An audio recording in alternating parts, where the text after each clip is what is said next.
ഒരു നല്ല ഒരു പേരൻ്റ് ആകുക എന്ന് പറയുന്നത് ജീവിത വിജയത്തിൻ്റെ പ്രധാന ഘടകമാണ്.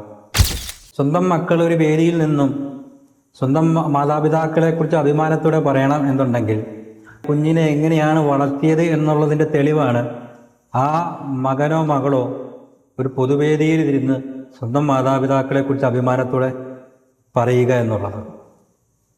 അങ്ങനെ നിങ്ങൾ ആരെങ്കിലും ആഗ്രഹിക്കുന്നുണ്ടെങ്കിൽ നിങ്ങളുടെ മക്കള് സമൂഹത്തിൻ്റെ ഉന്നതിയിൽ എത്തണം, സമൂഹത്തിനും കുടുംബത്തിനും ഉപകാരപ്രദമാകുന്ന രീതിയിൽ വളർന്നു വരണം, എല്ലാവരാലും ബഹുമാനിക്കപ്പെടണം എന്ന് നിങ്ങൾ ആഗ്രഹിക്കുന്നുണ്ടെങ്കിൽ നിങ്ങൾ ആദ്യം ചെയ്യേണ്ടത് ആ ഒരു കുഞ്ഞ് ഗർഭപാത്രത്തിലിരിക്കുമ്പം അവൻ്റെ ക്യാരക്ടർ തീരുമാനിക്കപ്പെടും. അവൻ്റെ ബിഹേവിയറിന് പല രീതിയിലും ആ ഗർഭപാത്രത്തിൽ വെച്ച് തന്നെ സ്വാധീനിക്കപ്പെടുന്നുണ്ട്. അപ്പോൾ ആ ഗർഭത്തിലിരിക്കുന്ന ആ മാതാവിനെ എങ്ങനെയാണോ നമ്മൾ സംരക്ഷിക്കുന്നത്, ആ കുഞ്ഞിനെ സംരക്ഷിക്കുന്നത് പോലെ ഒരു കുഞ്ഞ് അതിൻ്റെ ഉള്ളിലുണ്ട്, ആ കുഞ്ഞിന് പുറത്ത് നടക്കുന്ന കാര്യങ്ങളെക്കുറിച്ച് ബോധ്യമുണ്ട് എന്ന ഒരു വസ്തുത മനസ്സിലാക്കി ആ മാതാവിനെ പ്രത്യേകമായ സംരക്ഷണം നൽകണം, അതിന് സന്തോഷം നൽകണം. യാതൊരുവിധ വേദനിപ്പിക്കുന്ന അവസ്ഥകളിലും ആ മാതാവിനെ നിങ്ങൾ എത്തിക്കരുത്.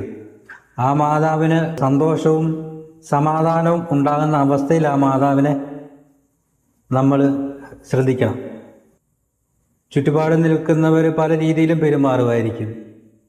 ആ പെരുമാറ്റത്തിലൂടെ ആ മാതാവിൻ്റെ ഉള്ളിൽ കിടക്കുന്ന കുഞ്ഞിനെയും അത് ബാധിക്കും. നിങ്ങളൊരു ഹൊറർ മൂവി കാണുവാണെങ്കിൽ അത് ആ കുഞ്ഞിനെ ബാധിക്കും. നിങ്ങളൊരു വയലൻസ് ഉള്ള മൂവി കാണുവാണെങ്കിൽ അത് നിങ്ങളെ കുഞ്ഞിനെ ബാധിക്കും. ഇങ്ങനെയുള്ള നെഗറ്റീവ് കാര്യങ്ങൾ നിങ്ങൾ ആ സമയത്ത് ഒഴിവാക്കുക. 3 മാസം മുതൽ 8 മാസം വരെ ആ കുഞ്ഞിൻ്റെ ബിഹേവിയറും ക്യാരക്ടറും ഒക്കെ തീരുമാനിക്കപ്പെടുന്നത്. അപ്പം നല്ല ക്യാരക്ടറും നല്ല ബിഹേവിയറും ഉള്ളൊരു കുഞ്ഞിനെ നിങ്ങൾ ആഗ്രഹിക്കുന്നുണ്ടെങ്കിൽ ആ ഗർഭാവസ്ഥയിൽ ആ മാതാവിനെ പ്രത്യേക പരിചരണം നൽകി സൂക്ഷിച്ചാൽ മാത്രമേ ഉള്ളൂ ആ ഒരു കുഞ്ഞിനും ആ സന്തോഷവും ആ ഉത്സാഹവും ആരോഗ്യവും സൗന്ദര്യവും ബുദ്ധിയുമെല്ലാം ഉണ്ടാവുകയുള്ളൂ. ഈ കാര്യങ്ങൾ നിങ്ങളുടെ കുടുംബത്തിൽ നിങ്ങൾ പ്രത്യേകം ശ്രദ്ധിക്കുക.